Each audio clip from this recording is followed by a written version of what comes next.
Bago pa sumikat ang araw sa San Isidro, gising na si Elian Mercado. Hindi siya yung tipong nag-a-alarm. Katawan niya na mismo ang alarm. Kapag naririnig niya ang mahinang ubo ni Aling Lorna mula sa loob ng maliit nilang silid, alam niyang oras na.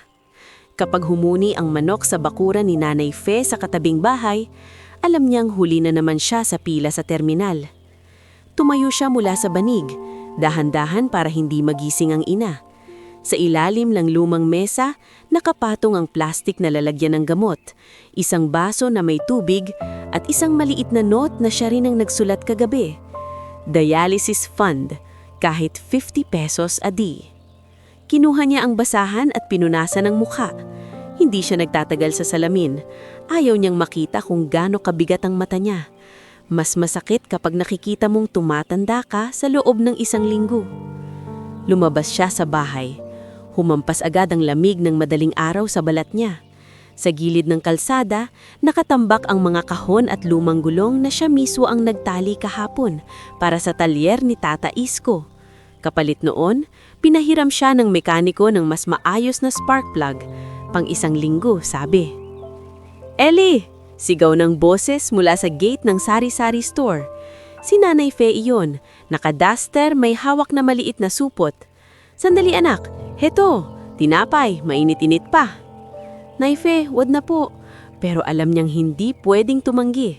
Kapag tumanggi ka kay Nanay Fe, parang tinanggihan mo buong barangay. Anong wag na? Kumain ka, lalo ka lang manghihina. O wag mong palalampasin ha. Napapikit si Nanay Fe, parang nagdarasal. "Yung nanay mo, kumusta?" "Okay pa po, Nay. Medyo hinihingal lang kagabi." "Pagsabihan mo si Mang Benji ha, baka pwede kang pagbigyan sa boundary kahit ilang araw." Ngumiti si Elian, yung ngiting alam mong pilit pero matibay. "Sige po, salamat." Sumakay siya sa tricycle niya. Lumang unit, kulay berde na halos naging kalawang sa ibang parte. May dumi pang putik sa gulong, pero pinunasan niya na yan kagabi. Dahil sa tricycle na to, umiikot ang buhay nila. Dahil dito, may bigas bukas. Dahil dito, may pampamasahe si Aling Lorna kapag kailangang pumunta sa ospital. Pagdating niya sa terminal, aandun na ang usual na ingay. Yung mga boses na parang pare-pareho ang problema. Gasolina, boundary, utang at pasahero. May mga driver na nagkakape, may nagpapahid ng langis sa kamay, may naghahabol ng barya sa bulsa. "Uy, Elian!" Tawag ni Kuya Nestor Pangalangan. Matanda ng driver, may bigote at mata na parang sanay na sa bagyo. "Late ka na naman." "Pasensya na kuya, si Nanay." Hindi niya tinapos, hindi na kailaman. Tumanggo si Kuya Nestor saka sinandalang siko sa sidecar ni Elian. "Anak, huwag mong kalimutang mangpahinga kahit sandali, di ka makina." "Kung makina ko, sana may spare parts." Napangiti si Kuya Nestor, pero may lungkot sa mata. May spare parts man o wala, pag napundi ka, mahirap palitan. Bago pa sumagot si Elian, may sumingat na boses na parang may halong lait sa dulo. "Uy, Elian, ang aga mo naman." Si Romy de la Cruz, kapwa driver, mas bata ng konti pero mas maingay. Laging may bagong chismis, laging may bagong pikon. "Ang aga ko? Late nga ako," sagot ni Elian, hindi nakatingin. "Nah, okay lang yan," sabi ni Romy sabay tawa. "Baka may hinahabol kang pasahero, yung mga espesyal." "Anong espesyal?" tanong ni Jessa Malvar, cashier sa karenderya sa kanto, may hawak na tabo ng sabaw. "Romy, tumigil ka nga, umagang-umaga ang bunganga mo." "Kayo naman," kunwaring inosente si Romy. "Sabi ko lang naman, baka may suki si Elian." "May suki tayo lahat," balik ni Elian sabay abot ng barya kay Jessa. "Ate Jess, 2 pandesal pa po." "Bawal utang ha," pabirong sabi ni Jessa, pero inabot pa rin ang pandesal na may palaman. "Pero okay, dito ka lang, kumain ka muna." Habang kumakain si Elian, napansin niyang may dumaan sa gilid ng terminal, isang dalaga. Hindi siya yung tipong mapapalingon ng lahat dahil sa ganda o sa arte, simple lang. Puting blusa na medyo luma, maon na kupas, sapatos na may bahid na alikabok. May lumang backpack na parang binili sa ukay-ukay. Pero may isang bagay, yung paraan ng lakad niya. Mabilis pero maingat. Parang sanay umiwas sa mata ng tao. Huminto ang dalaga sa tabi ng pila at tumingin sa mga tricycle. Hindi siya nagtataas ng kamay agad. Parang nagdadalawang isip. Lumapit si Elian. "Miss, sasakay po ba kayo?" Tumingin ang dalaga. Malinaw ang mata niya. Hindi masaya, hindi rin galit. Parang may dalang pagod na hindi galing sa trabaho lang. "Opo, papunta po sa may palengke, sa bandang coffee kiosk." "Ah, dun po sa malapit sa lumang bangko?" tanong ni Elian. "Opo." Napatigil siya sandali, saka naghanap ng barya sa bulsa. Binuksan niya ang mariit na coin purse at halatang kulang ang laman. Nataranta siya, parang nasunog ang mukha sa hiya. "Kuya, pasensya na po. Naiwan ko yata yung..." Bago pa siya matatos, nakita ni Elian ang panginginig sa kamay niya. Konting-konti, pero halata kung sanay ka magbasa ng tao. Naalala niya bigla yung kapatid niyang babae noon, si Mira. Tuwing walang baon, tuwing ayaw magpahalata sa kaklase. "Okay lang," sabi ni Elian agad. Mas mabilis pa sa isip niya. "Sakay na po." Napatingin ng dalaga, parang di sigurado kung narinig niya ng tama. "Ha? Pero kuya..." "Sige po, libre na muna. Baka malate kayo." "Hindi po pwede." "Pwede po yan." Putol ni Elian, sabay ngiti na walang halong lande. Puro pagpapaalis ng hiya. "Bawi na lang kayo sa susunod kung gusto nyo." Nag-atubili ang dalaga, pero sumakay sa sidecar. Umupo siyang maayos, kamay sa tuhod, parang may takot na baka madumihan ang upuan kahit siya na nga ang marumi ang sapatos. Habang umaandar sila, hindi agad nagsalita si Elian. Ayaw niyang maging awkward. Pero sa unang kanto, huminga ng malalim ang dalaga. "Salamat po. Hindi ko po talaga sinasadya." "Okay lang. Marami po talagang nakakalimot ng barya. Ako nga minsan nakakalimot ng utak." Biro ni Elian. "Hindi po kayo mukhang nakakalimot." Sagot ng dalaga, halos pabulong. "Ah, so mukha lang po akong may problema?" Natatawang tanong ni Elian. Sa unang pagkakataon, may maliit na ngiting sumilip sa labi ng dalaga. "Parang masipag po kayo." "Masipag lang po, hindi mayaman," sagot ni Elian, sabay tingin sa kalsada. "Celine," biglang sabi ng dalaga, parang napilitan lang. "Celine po yung pangalan ko." "Ah, Elian," sagot niya. "Elian Mercado." Nagkibit balikat si Celine, parang gusto pang sabihin ng "Nice to meet you," pero pinigilan. Tumingin na lang siya sa labas, sa mga tindahan na unti-unting bumubukas, sa mga taong naghahabol ng oras, sa mga estudyanteng may hawak na empanada. Pagdating sa coffee kiosk, bumaba si Celine. "Kuya Elian, babayaran ko po bukas. Kung maaalala nyo, pero kung hindi, okay lang." Napatitig si Celine sa kanya, parang may gustong hanakin sa mukha niya. "Hindi, babayaran ko po. Ayaw ko pong may utang." "Eh di sige, bukas." Tumalikod si Celine at pumasok sa kiosk. Doon nagsimula. Kinabukasan, dumating si Celine ulit sa terminal sa parehong oras, mas maaga ng 2 minuto. May hawak na barya sa palad niya, nakatupi sa papel. Paglapit kay Elian, inabot niya iyon na parang may seremonyas. "Oh, heto po." Kinuha ni Elian ng barya, tinignan sandali, saka ibinalik sa palad ni Celine. "Sa iba mo na lang ibayad." "Kuya, hindi ako santo," sabi ni Elian na tatawa ng hina. "Pero tulong na lang, kesa kainin ka ng hiya. Mahirap yon." Napapikit si Celine, parang may nakabara sa lalamunan niya. "Salamat po." Mula noon, araw-araw na. Hindi araw-araw pareho ang usapan. Minsan tahimik lang, minsan tungkol sa ulan, minsan tungkol sa presyo ng bigas. Pero araw-araw, may isang maliit na bagay na napapansin ni Elian. Si Celine, laging nakatingin sa likod bago sumakay. Laging may hawak na cellphone pero bihirang gamitin. Laging parang may hinihintay na hindi niya gustong dumating. Isang umaga, habang papalapit sila sa lugar na bababaan ni Celine, may dumaan ng motor na mabagal, nakaitim ang helmet. Saglit tumigil, parang may tinitignan, tapos umarangkada. Nakita ni Elian na kumunot ang noo ni Celine. Humigpit ang kamay niya sa strap ng bag, hinigpitan. "Okay ka ba?" tanong ni Elian mahinalom. "Opo." Mabilis lang si Celine na sumagot, pero hindi tumingin. "Pagod lang po." Pagkababa ni Celine, hindi agad umalis si Elian. Mula sa malayo, tanaw niya ang iskinita kung saan pumapasok si Celine papunta sa kiosk at doon niya nakita ang dalawang lalaking nakatayo sa may poste. Parehong nakaitim, parang nag-aantay. Yung isa, malaki ang katawan. Yung isa, nakapulupot ang braso. Parang walang pake sa paligid, pero ang mata, nakasunod. Naramdaman ni Elian ang lamig sa batok niya. Hindi to normal na tambay, hindi rin to mga lasing. Humigpit ang hawak niya sa manibela. Nag-aalangan siya, umalis at bumalik sa pila o sundan at siguraduhin. Sa isip niya, mukha ni Aling Lorna ang lumitaw. Anak, umuwi ka agad. Kasunod nun, mukha ni Celine. Yung ngiting sandali lang pero totoo. Dahan-dahan niyang pinaandar ang tricycle at huminto sa kanto, sa lugar na prebe siyang magmasid ng hindi halata. Sa unang pagkakataon, napagtanto ni Elian, ang libreng sakay na akala niyang simpleng kabutihan lang, may kasamang panganib pala. At kung tama ang kutob niya, hindi lang si Celine ang pwedeng masaktan. Pati siya, pati ang nanay niya, pati ang buong tahimik na buhay na pinipilit niyang buuin araw-araw. Hindi umalis si Elian sa kanto. Nakatigil ang tricycle niya sa bahaging natatakpan ng anino ng lumang puno ng akasya, sapat para makatanaw siya sa eskinita pero hindi halatang naniniktik. Sa loob ng ilang segundo, pinakikinggan niya ang tibok ng dibdib niya.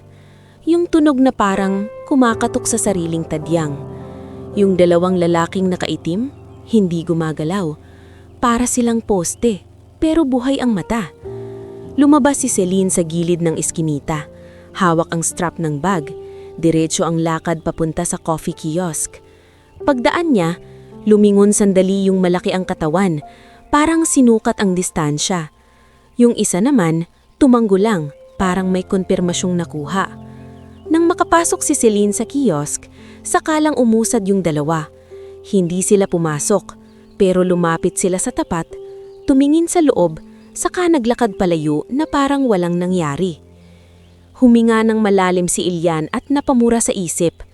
Ano to? Gusto niyang habulin pero pinigilan niya ang sarili.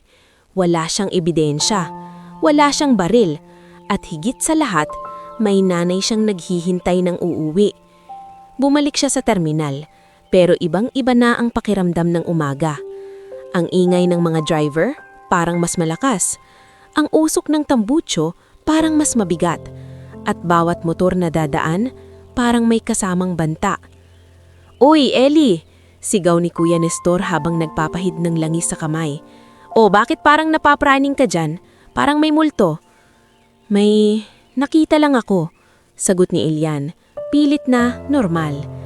Si Romy nakadungaw sa kabilang tricycle, tumawa. Nakita mo yung suki mo, no? Baka nahulog na sayo. Romy, tigil! Singit ni Jessa Malvar mula sa karinderya. May hawak na platito. Kung hindi ka kumain ng almusal, huwag kang mandamay ng iba. Totoo naman, sagot ni Romy, sabay kindat. Araw-araw daw, libreng sakay daw. Ano yun, charity? Hindi sumagot si Elian. Hindi dahil wala siyang maisagot, kundi dahil ayaw niyang bigyan ng direksyon ng chismis. Mas lalo lang magiging mapanghas ang mga tao kapag alam nilang tinatamaan siya. Pero nang sumunod na araw, bumalik si Celine. Mas tahimik, mas mabilis, mas masikip ang hawak sa bag.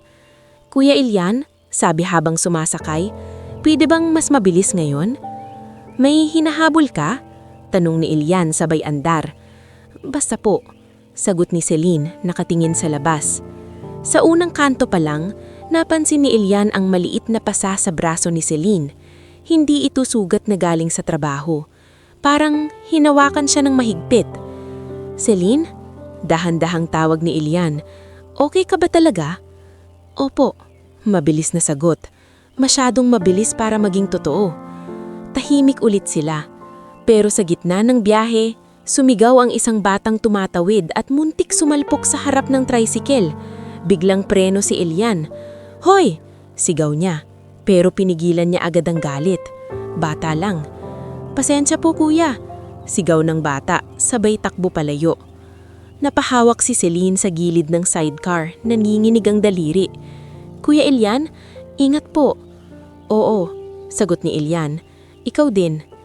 Pagdating sa tapat ng kiosk, hindi bumababa agad si Celine.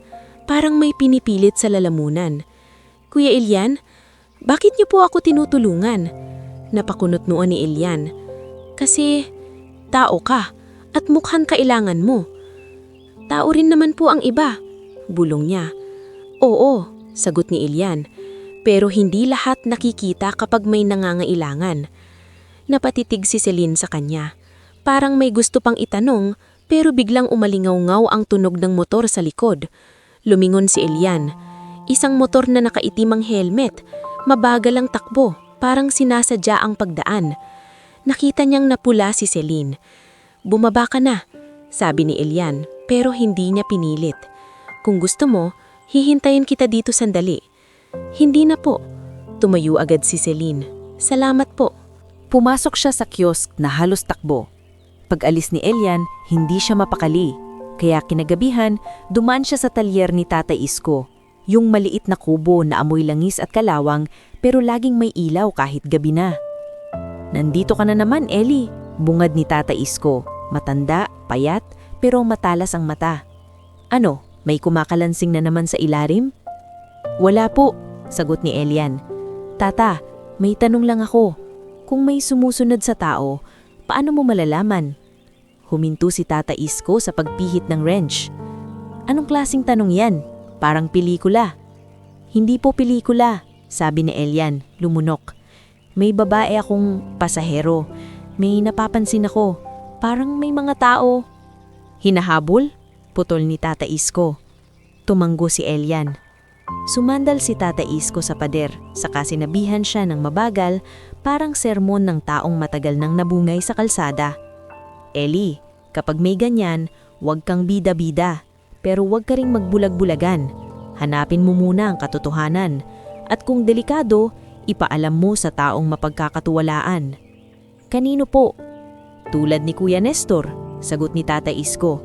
O kung may pulis na hindi corrupt, pero dito sa atin, mahirap. Umuwi si Elian na mas mabigat ang isip.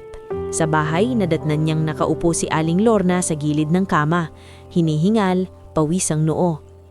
Ma, agad lumapit si Elian. Anong nangyari? Wala, naglakad lang ako papuntang kusina. Ma, wag niyo na po masyadong ginagalong sarili niyo, pakiusap ni Elian. Anak, hiniham niyang sabi, hindi pwedeng ikaw lang palagi, hindi pwedeng ikaw lang ang kumakayod. Hindi sumagot si Elian. Sa halip, kinuha niya ang baso at pinainom ang ina. Kinabukasan, mas maaga siyang pumunta sa terminal. Hindi niya sinasabi sa sarili niyang bantay sarado niya si Celine, pero alam niyang ganun na nga. At totoo nga, pagdating ni Celine, may kasama siyang babae sa tapat ng kiosk, si Mila Soto, yung kaibigan sa trabaho. Si Mila yung tipong mabilis magsalita, mabilis maghusga, mabilis magtanggol. Celine, sabi ko sa'yo huwag kang sasakay dyan. Maririnig ni Elian mula sa malayo habang nakapila. Hindi mo kilala yan, baka mamaya. Si Kuya Elian yan, pabulong na sagot ni Celine. Mabait siya. Mabait lahat sa una, balik ni Mila, sabay tingin kay Elian na parang binabasa siya. Kuya, pasensya na ha, protective lang ako. Lumapit si Elian, pinilit ngumiti. Okay lang, mas mabuti na yung may nag-aalala. Hindi pa sila nakakaalis, may lumabas na lalaki mula sa gilid ng kalsada. Matangkad, malapad ang balikat, suot polo na mukhang security uniform pero walang nameplate. Sa likod niya, isang mas payat na lalaki na nakasukbit ang cellphone, parang laging handang tumawag. Tumigil si Celine, parang biglang nawala ng hangin. Miss, sabi ng lalaki, malalim ang boses, hindi sumisigaw pero nananakot. Kailangan po kayong makabalik, may utos. Sinalubong ni Mila ang lalaki. Sino kayo? Bakit kayo nanghihimasok? Hindi pinansin ni Gardo Reyna si Mila. Diretso ang tingin niya kay Celine. Miss, huwag niyo na pong pahabain. Sasama na lang kayo para sa ikabubuti. Hindi. Halos walang boses na sagot ni Celine. Sa puntong iyon, naramdaman ni Elian ang sariling katawan na umusad bago pa siya magdesisyon. Boss, sabi ni Elian, mahinahon pero matigas. Pasensya na ha, kung may problema kayo, sa pulis nyo dalhin, hindi sa kalsada.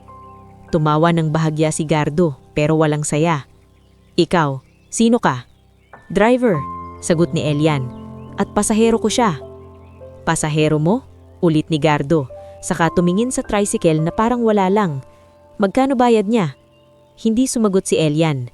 Ramdam niya ang mga mata ng mga tao sa paligid, ang mga driver, ang mga tindera, pati na si Kuya Nestor na biglang tumayo sa pila. Wala kang pakialam, sagot ni Mila. Nanginginig ang boses pero matapang. Lumapit si Gardo ng isang hakbang. Hiha, huwag kang makialam, hindi mo alam pinapasok mo. Dito nagsalita si Celine, nangingilid ang luha pero pinipilit ang lakas. Kung may kailangan kayong sabihin, dito nyo sabihin, pero hindi ako sasama sa inyo. Saglit na katahimikan, saka tumanggo si Gardo, parang nagdesisyon. Okay, sa ngayon. Bumaling siya kay Elian, tinignan siya mula ulo hanggang paa, parang nagmamarka. Driver, tandaan mo to, hindi ka kasali dito. Saka sila umalis. Mabagal ang lakad. Parang sinasabi nilang babalik sila kapag gusto nila. Pagkaalis nila, parang bumiday ang tuhod ni Celine. Napaupo siya sa sidecar. Si Mila biglang umiiyak sa galit. Sabi ko sa'yo! Sabi ko! Lumuhod si Elian sa harap ng sidecar. Nakababa ang boses. Celine, sino sila? Umiling si Celine, nanginginig. Hindi ko po pwedeng sabihin. Pero delikado yan, giit no Elian. At kung delikado ka, delikado rin ang mga taong nasa paligid mo. Tumingin si Celine kay Elian. Sa unang pagkakataon, hindi na siya yung tahimik na pasahero. Isa na siyang taong basag ang depensa. Kuya, mahina niyang sabi, hindi ko sinasadya na madamay kayo. Hindi pa nakakasagot si Elian nang biglang may sumingit na tunog. Isang malakas na crack sa bandang gilid ng kalsada. Tumilapo ng bato sa tabi ng gulong ng tricycle niya. May motor na dumaan ng mabilis at sa likod, isang lalaki na nakatingin pa sa kanila bago tuluyang nawala. Nanlaki ang mata ni Elian. Sinadya, babala. At habang nakatitig siya sa alikabok na iniwan ng motor, isang bagay ang naging malinaw sa kanya. Hindi na ito simpleng libreng sakay. Ito na ang simula ng paghabol sa kanila ng mga anino. At kung hindi niya aayusin ang bawat hakbang, baka sa dulo, hindi na siya makauwi sa inang hinihingal sa kama. Nanatiling nakalutang sa hangin ng alikabok na iniwan ng motor, parang usok ng babala na ayaw maglaho. Hindi agad nakagalaw si Elian. Nakatingin lang siya sa bakas ng gulong sa lupa, sa lugar kung saan tumama ang bato, at sa nanginginig na kamay ni Celine na mahigpit na nakahawak sa strap ng backpack niya. Sa gilid, si Mila umiiyak na may halong galit at takot.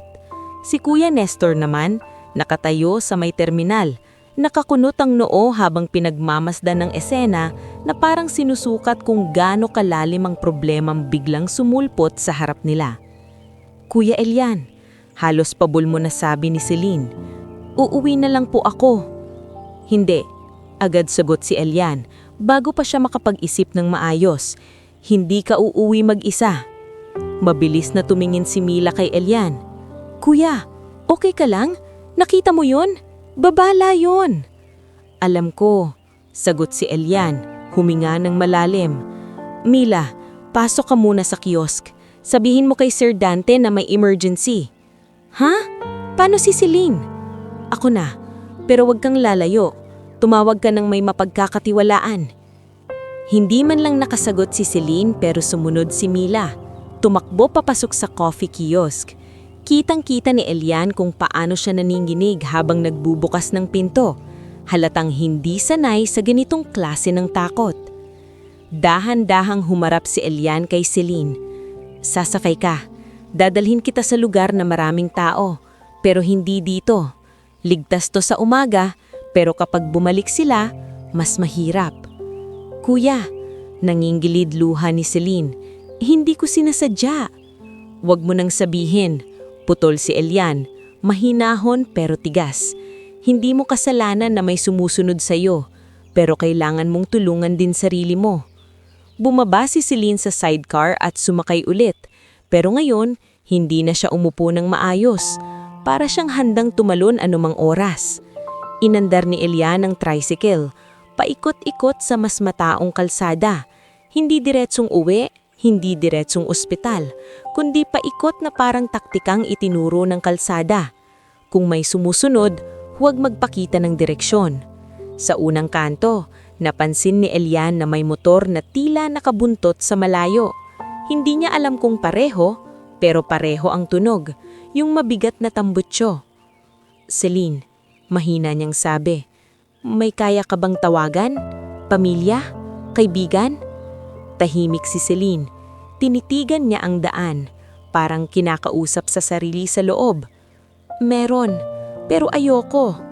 Bakit? Dahil kapag tumawag ako, mahahanap nila ako.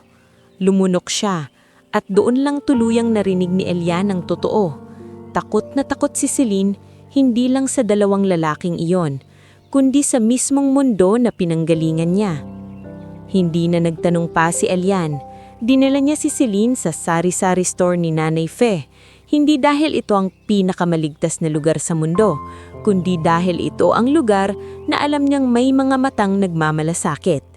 Pagdating nila, nagulat si Nanay Fe nang makita si Celine na mamuputla. Hay Diyos ko! Anong nangyari? Mabilis niyang tanong, sabay kuha ng upuan. Halika iho, paupuin mo. May mga nanggugulo po, sabi ni Elian, maingat ang boses. Naife, pasensya da. Pwede po bang dito muna siya sandali?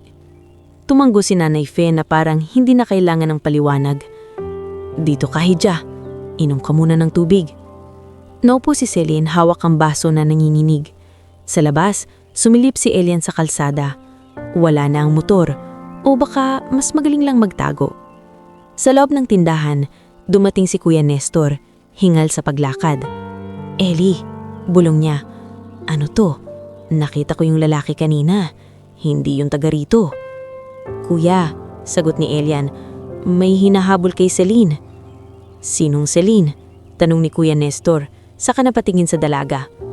Ah, siya pala yung suki mo. Hindi nagustuhan ni Elian ang salitang suki sa sandaling iyon, para bang nababawasan ang pagiging tao ni Celine at nagiging bagay na lang ng usapan.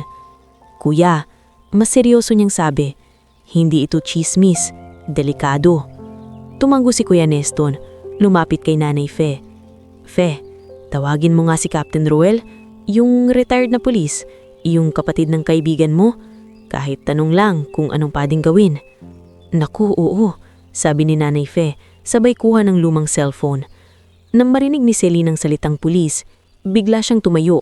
Huwag po. Lahat napatingin.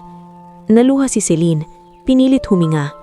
Pasensya na po, pero huwag po pulis. Bakit? Tanong ni Elian, hindi na kayang itago ang pagkalito. Naglakad si Celine papunta sa sulok ng tindahan, parang naghahanap ng pader na masasandalan. Hindi niyo po alam, may mga pulis din na... Pinutol niya ang sariling salita, parang may kasunduang bawal niyang banggitin. Lumapit si Elian ng dahan-dahan. Celine, hindi ko kailangan ng buong kwento ngayon, pero kailangan kong maintindihan kung paano ka tutulungan. Saglit na katahimikan, saka bumuntong hininga si Celine na parang sumuko. May taong gustong dalhin ako pabalik, hindi dahil gusto nila akong makita, kundi dahil may kailangan sila sa akin. Anong kailangan? Tanong ni Kuya Nestor. Umiling si Celine. Hindi ko pwedeng sabihin. Hindi na rin siya pinilit ni Elian. Sa halip, tinanong niya ang mas praktikal. May lugar ka bang pwedeng puntahan na hindi nila alam? Wala. Lahat ng alam ko, alam din nila. Pagdating ng hapon, kumalat na sa buong bayan ng balita ng nanggugulo sa terminal. May nagpost sa barangay page. May 2 lalaking nagpapasama ng babae, parang kidnapping. May nag-comment, baka kabit. May nag-comment, baka drug mule. Ang mga salita, parang baturin, tumama, kahit walang nakikitang dugo. Dumating si Mila sa tindahan, hingal na hingal. Celine, Kuya Elian, nandito kayo. Sa kanya inabot ang cellphone. Tinawagan ko si Sir Dante. Sabi niya, mag-ingat daw tayo. May nakita raw siyang lalaking nakaitim sa kanto kanina. Napalunok si Elian. Ibig sabihin, hinahanap nila tayo. Kuya, hindi na to normal. Sino ba talaga si Celine? Nalaki ang mata ni Celine. Mila?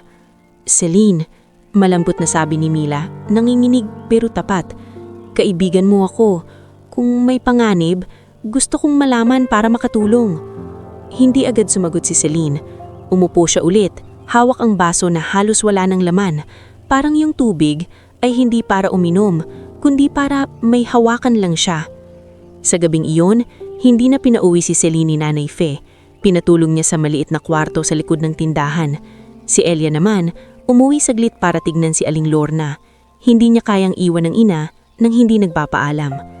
Pagpasok niya sa bahay, nadatnan niyang nakaupo si Aling Lorna sa gilid ng kama, hawak ang tawalya sa dibdib, mas mamumutla kaysa kahapon. Ma, agad lumapit si Elian. Bakit kayo bumangon? May kanutok kanina, mahinang sabi. Nalamig si Elian. Sino? Hindi ko kilala, sagot ni Aling Lorna, nanginginig ang boses. Dalawang lalaki. Nagtatanong kung may kilala daw akong Celine. Parang binuhusan ng yelo ang likod ni Elian. Ma, anong sinabi niyo? Sinabi kong wala. Pero, Eli anak, bakit may ganyan? Anong pinasok mo? Lumuhod si Elian sa harap ng ina. Hawak ang kamay nito. Ma, may pasahero po ako. Hindi ko alam kung anong problema niya. Pero may sumusunod sa kanya. At ngayon, nadamay na tayo. Napapikit si Aling Lorna. Pumatak ang luha. Anak, sana hindi ka napahamak. Hindi ko kayo papabayaan, sagot ni Elian. Pero ramdam niya ang bigat ng sariling pangako. Paano niya mapoprotektahan ang lahat kung mismong mundo nila ay maliit at madaling pasukin? Kinabukasan, mas maaga pa sa dati, pumunta si Elian sa tindahan ni Nanay Fe. Pagdating niya, may hawak si Nanay Fe na radyo, nakatutok sa balita. Hindi ito yung usual na balitang aksidente o politika, parang mas malaki. Eli, bulong ni Nanay Fe, halutang kinakabahan. Pakinggan mo to. Mula sa radyo, narinig ang boses ng announcer. Naglabas ng panibagong ulat ang ilang national pages tungkol sa isang nawawalang dalaga mula sa isang kilalang pamilya sa Maynila. Sumikip ang dibdib ni Elian. Hindi siya gumagalaw. Hindi siya humihinga ng tama. Ang pangalan ng nawawalang dalaga ay Celine Aragon. Parang tumigil ang oras. Hindi pa niya alam kung sino ang Aragon, pero sa paraan ng bigkas, sa bigat ng tono, alam niyang hindi ito basta apelyido. Ito yung apelyidong may kasamang pera, kapangyarihan, at mga taong kayang magpadala ng anino kahit sa maliit na bayan. Lumabas si Celine mula sa kwarto, nakapambahay, buhok magulo. Ano yon? Hindi makapagsalita si Elian. Tinuro niya ang radyo. Habang pinapakinggan ni Celine ang balita, unti-unting nawala ang kulay sa mukha niya. Parang may humila ng buong pagkatao niya pabalik sa isang buhay na pilit niyang tinatakasan. At doon, sa gitna ng maliit na tindahan ni Nanay Fe, sa harap ng radyo na maingay at lumulutang ang pangalan niya sa hangin, natigilan si Elian sa isang katotohanang hindi niya inaasahan kailanman. Ang pasaherong araw-araw niyang pinapasakay ng libre, hindi lang basta dalaga. May apelyido siyang kayang gumalaw ng buong bansa. At kapag nalaman ng mga taong naghahabol sa kanya kung nasaan siya, hindi na bato lang ang ibabato nila. Hindi na bato lang ang ibabato nila. Habang tumatagal ang boses sa radyo, mas nagiging malinaw sa isip ni Elian ang lahat ng pirasong dati malabo. Ang dalawang lalaking nakaitim, ang babalang bato, ang pagsunod hanggang sa bahay nila at ang takot sa mata ni Celine tuwing may motor na dadaan. Parang biglang nagkakabit-kabit ang mga pangyayari, pero imbis na magbigay linaw, lalo siyang binibigatan. Sa loob ng sari-sari store ni Nanay Fe, tila lumamig ang hangin. Si Celine naman, nakapaliw sa gitna, hawak ang dulo ng damit niya na parang gusto niyang mapunit iyon larong para lang makahinga. Si Nanay Fe naman, napapadasal sa tabi ng estante. Si Kuya Nestor naman, nakataas ang kilay, parang gusto nang murahin ng radyo. Celine Aragon? Mahina ngunit matigas na tanong ni Elian. Sa wakas, anak ng bilyonaryo? Hindi sumagot agad si Celine. Tumingin siya kay Mila na kagagaling lang sa kiosk, nakatayo sa pintuan, nanlalaki ang mata. Halos maupo si Mila sa gulat. Celine, anong ibig sabihin nito? Bakit hindi mo sinabi? Si Celine pumikit at sa pagdikit ng talukpak niya, lumabas ang unang luha. Hindi yung luha ng arte, kundi luha ng taong matagal nang nagtatago at ngayon nahuli na ng mundo. Ayoko, bulong niya. Ayoko nang bumalik. Bakit? Tanong ni Kuya Nestor, hindi na kayang magpaligoy-ligoy. Kung mayaman niyang mga yan, bakit nandito ka? Bakit ka nagtatrabaho sa kiosk? Bakit? Dahil hindi ligtas sa kanila. Tahimik ang lahat. Kahit si Romy na kadasalang may butas ang bibig, wala sa tindahan. At mabuti na rin, sa ganitong oras, ang chismis ay bala. Lumapit si Elian kay Celine. Dahan-dahan, parang hindi niya ayaw na matakot lalo ang dalaga. Celine, hindi ko kailangan ng lahat, pero kailangan kong malaman kung anong gagawin natin ngayon. Nanginginig si Celine. Hindi ko alam. May humahabol sa'yo, sabi ni Elian, pinipilit manatiling kalmado. At ngayon, alam na nila ang pangalan mo. Lalalato. Nakarating na sila sa bahay namin. Ma, tinanong na. Nanlaki ang mata ni Celine, parang sinaksak mang konsensya. Diyos ko, pasensya na. Hindi ko sinasadya. Hindi mo kasalanan. Mabilis na sabi ni Nanay Faye sabay hawak sa balikat ni Celine. Pero kailangan nating umaksyon. Kung mayayaman niyang mga yan, may mga tao yang kaya nilang bayaran. Tumango si Kuya Nestor. Ellie, hindi na to pang tricycle. Kailangan natin ng mas maayos na tulong. Mila, nanginginig na rin, biglang nagtanong. Celine, may lawyer ba kayo? May taong tapat. Umling si Celine, dahan-dahan. Meron dati, si Ate Sienna Valdez.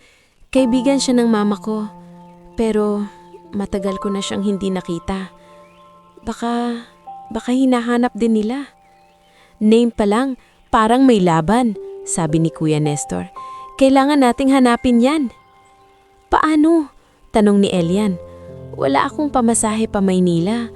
Wala rin akong kilala. Bago pa matapos ang usapan, may biglang huminto sa labas.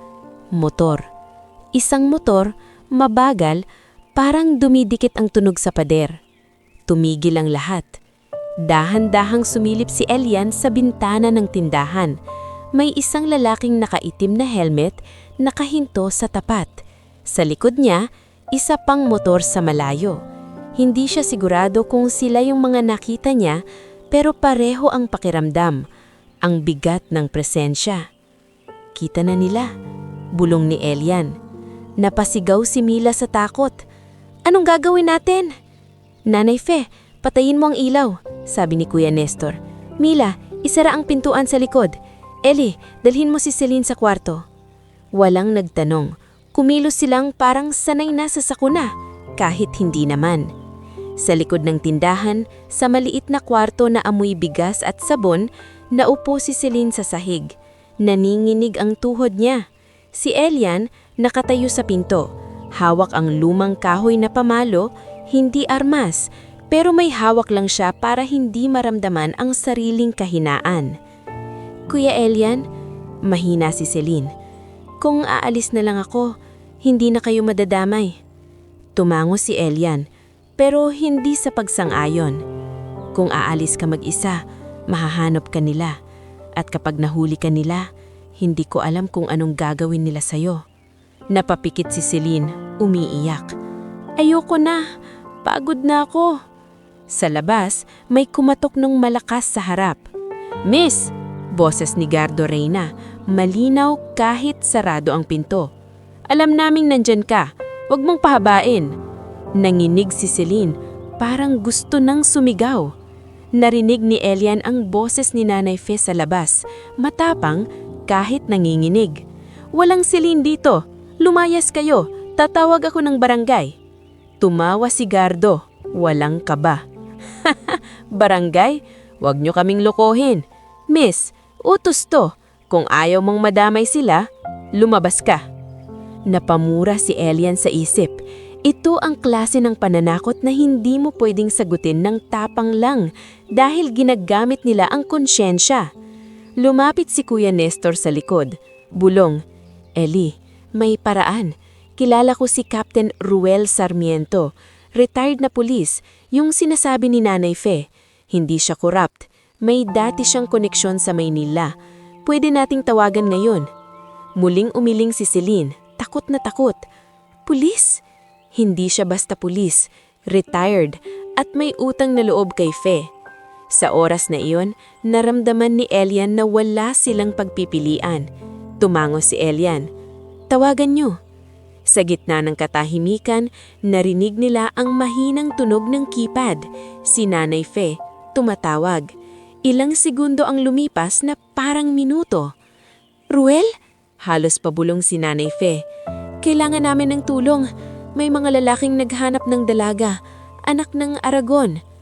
Tumahimik ang linya sandali, saka may boses na lumabas, mababa at seryoso kahit sa maliit na speaker. Fe, huwag kayong nalabas.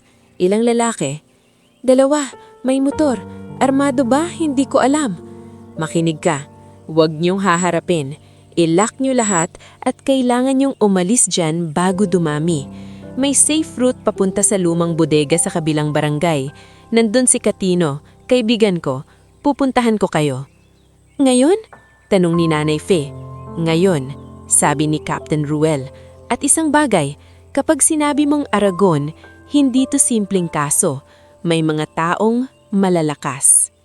Nang marinig ni Celine ang salitang malalakas, parang nabasag ang huling pader sa loob niya. Yumuko siya, halos hindi makahinga. Elian, lumuhod sa harap niya. Celine, tignan mo ako. Nilingon si Celine, luha-luha. Makikinig ka. Hindi ako mayaman, hindi ako malakas, pero hindi kita iiwan. Bakit? Bulong ni Celine. Parang hindi niya matanggap. Dahil kung iiwan kita, mamaya baka may maaksidente sa kalsada, may bumagsak na bato, may umiyak na nanay, at sasabihin ko sa sarili ko, wala akong ginawa. Humigpit ang boses ni Elian. Sa labas, muling kumatok si Gardo, mas malakas. Huling sabi ko, lalabas ka o papasok kami. Nagkatinginan si Elian at Kuya Nestor. Eli, bulong ni Kuya Nestor. Sa likod tayo, may maliit na iskinita, dadaan sa bakuran ni Aling Perla. Sasamahan tayo ni Mila. Fe, ikaw bantay dito. Kapag umalis sila sa harap, lalabas tayo. Tumanggo si Nanay Fe. Nanginginig pero matatag. Sige, kaya ko to. Sa likod ng tindahan, lumabas sila isa-isa. Si Elian, si Celine, si Mila at si Kuya Nestor. Dahan-dahan, halos walang tunog. Sa bakuran ni Aling Perla, tahol ng aso ang sumalubong. Shh! Bulong ni Mila. Nanginginig ang kamay habang hawak si Celine sa siko. Huwag ka matatakot ha, andito ako. Hindi sumagot si Celine, pero sa unang pagkakataon, hinawakan niya ang kamay ni Mila pabalik. Mahigpit, parang kapit sa buhay. Nakarating sila sa gilid ng barangay, sa dilim, hanggang sa lumang bodega na tinuturo ni Captain Ruel. Doon, nakaupo si Katino, matabang lalaki na may hawak na flashlight, halatang naghihintay. Dito, sabi ni Katino, mabilis. Pasok! Sa loob ng bodega, amoy palay at alikabok, pero kahit papaano, may pader, may pinto, may kandado. Ilang minuto ang lumipas bago dumating si Captain Ruel. Nakasimpleng polo, may baril sa baywang pero hindi nakataas. Ang aura niya, hindi yung pulis na nagyayabang, kundi pulis na pagod na sa kasamaan. Tumingin siya kay Celine at tila may pagkilala sa mata niya. Ikaw nga. Napatigil si Celine. Kilala niyo po ako? Hindi kita personal na kilala, sagot ni Captain Ruel. Pero kilala ko ang apelyido mo at kilala ko ang giyerang pinapasok mo. Lumapit si Elian. Captain, anong gagawin namin? Huminga ng malalim si Captain Ruel. Una, ilayo natin siya sa bayong to. Pangalawa, kailangan natin ng taong legal na pwedeng magsalita para sa kanya. Kung si Attorney Siena Valdez ang sinasabi niya, hahanapin natin. May kakilala akong pwedeng magbigay ng contact.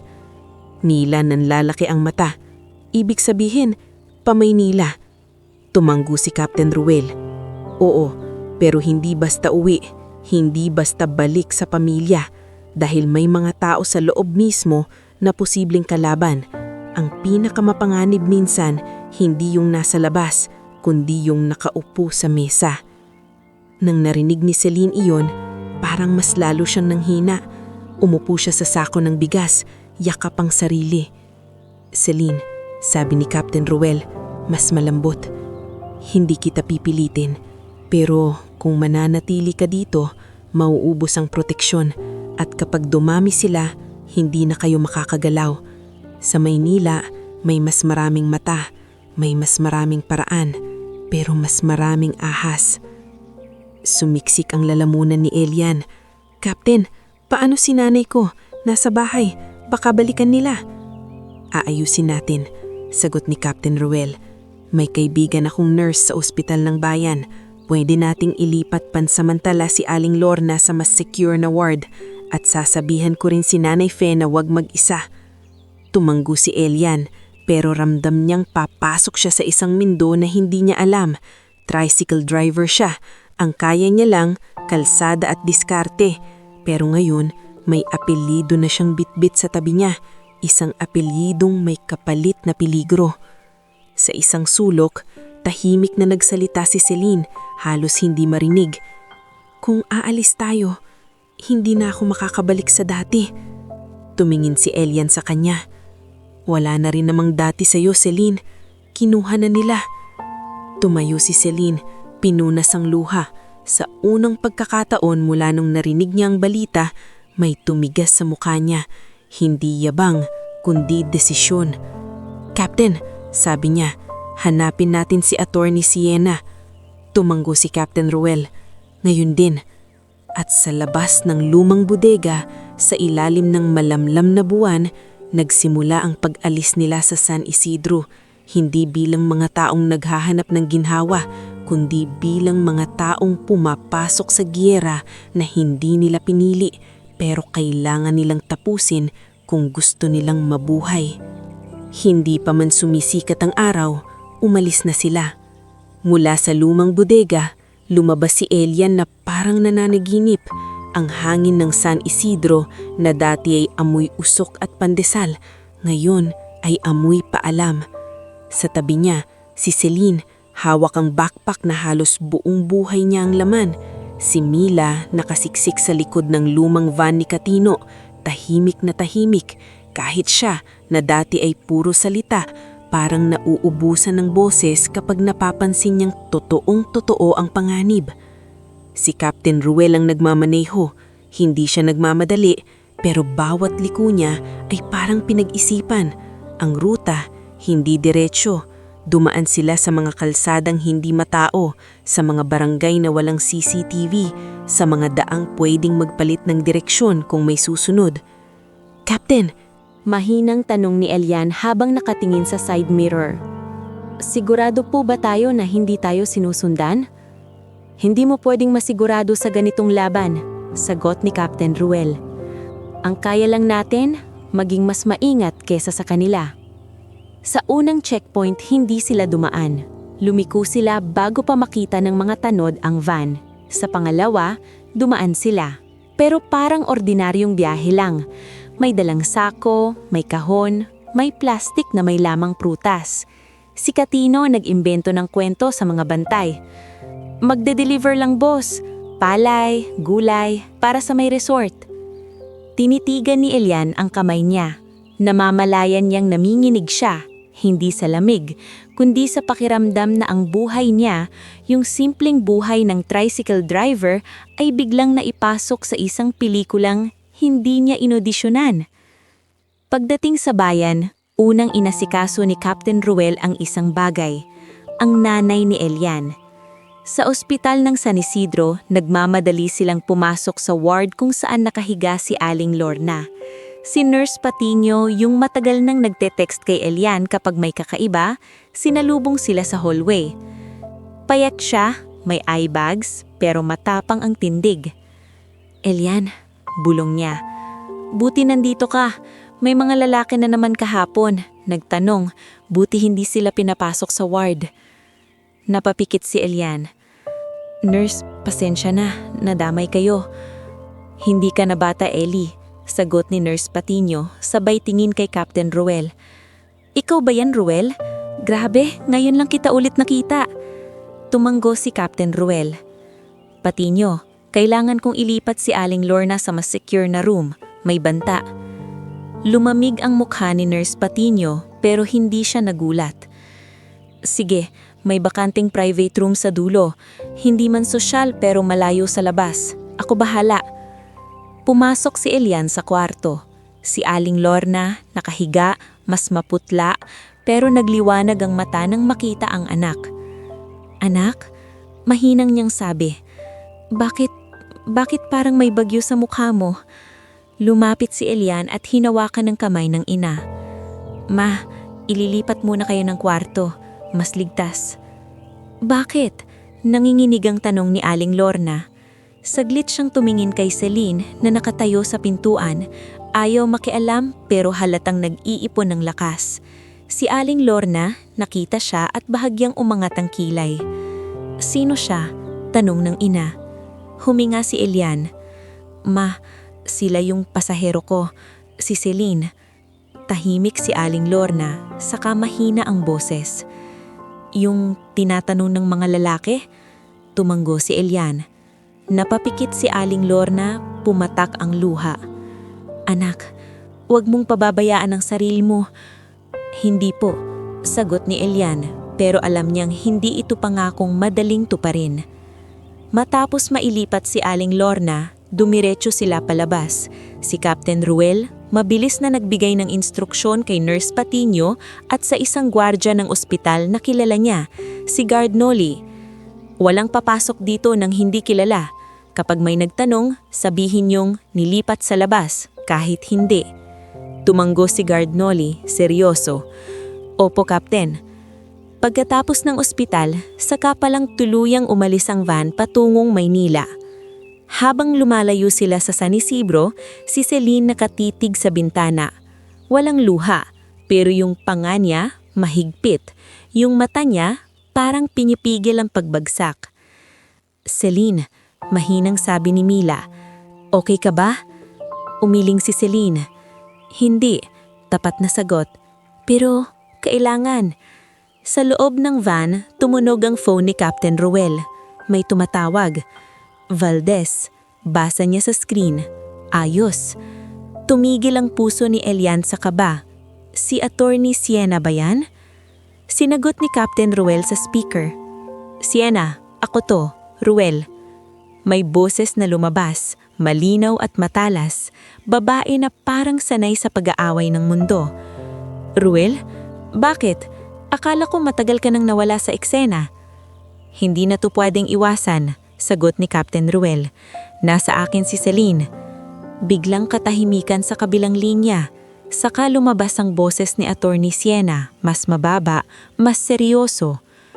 Ruel, kung totoo yan, ibig sabihin gumagalaw na si Marcelino. Napakunot noo si Elian. Sino si Marcelino? Pabulong niya kay Mila. Mila, umiling din, halatang walang alam. Pero si Celine, napapikit at napahawak sa dibdib, parang nabasag ang isang lumang sugat sa pagbanggit ng pangalan ni Marcelino.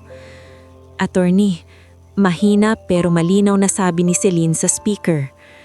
Hindi ko na kaya, pero kailangan kong magsalita. Makinig ka, Celine, sabi ni Attorney Siena. Hindi ka magsasalita ng basta-basta. Hindi ka magpapakita sa press. Hindi ka babalik sa mansyon na parang wala lang. May mga dokumento ka ba?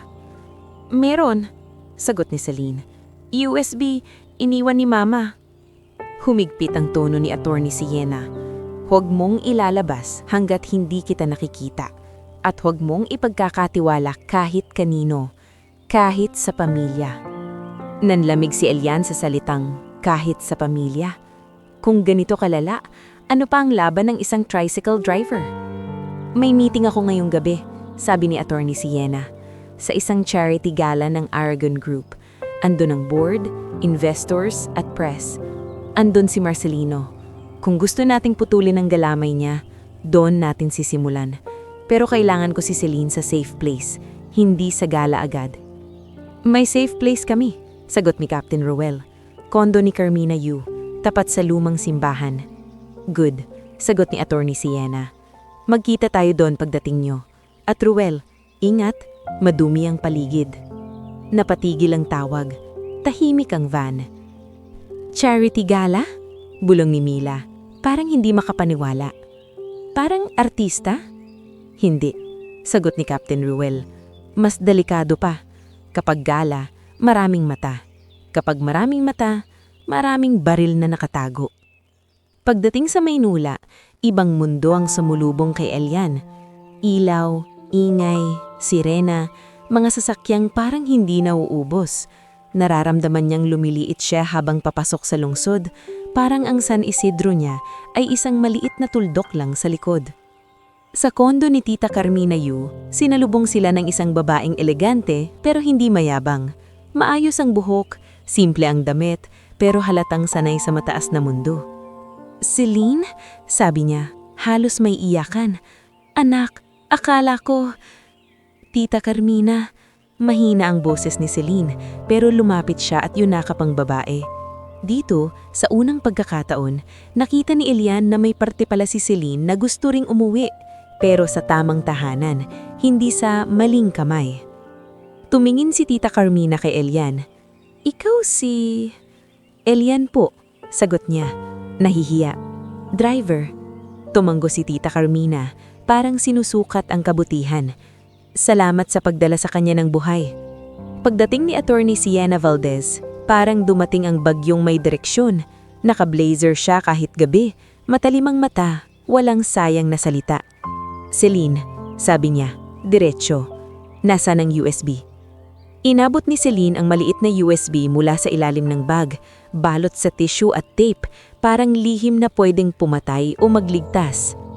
Kinuha ni Attorney Siena, mabilis na tiningnan. Okay, ito ang bala natin, pero hindi tayo puputok ng walang target. Tumingin si Attorney Siena kay Elian. Ikaw? Kasama po, sagot ni Captain Ruel. Siya ang nagligtas sa kanya sa probinsya at nadamay na ang pamilya niya. Saglit na tumitig si Attorney Siena kay Elian. Kung ganon, mas kailangan mong maging maingat. Sa giyerang to, ang mga inosente ang unang tinatamaan. Hindi alam ni Elian kung papasalamatan ba siya o matatakot. Pareho ang naramdaman niya. Kanagabihan, nagsuot si Attorney Siena ng damit panggala, hindi para magpabida, kundi para makapasok. Si Captain Ruel, nakasuot na simple, parang security consultant. Si Celine, hindi sasama sa loob, mananatili siya sa kondo kasama sina Tita Carmina at si Mila. Si Elian naman, nanatili rin, kundi dahil wala siyang silbi, kundi dahil may papel siya. Bantayan ng paligid, magmasid sa kalsada, magbantay sa pinto. Kuya Elian, mahina si Celine bago umalis sina Attorney Siena at Captain Ruel. Kung ano man ang mangyari, pasensya na. Tumitig si Elian sa kanya. Huwag kang mag-sorry. Ang gawin mo, mabuhay ka. Umalis si Attorney Siena at Captain Ruel. Lumipas ang 2 oras na parang 2 taon. Sa kondo, pinatay nilang ilang ilaw. Tahimik si Mila sa sopa.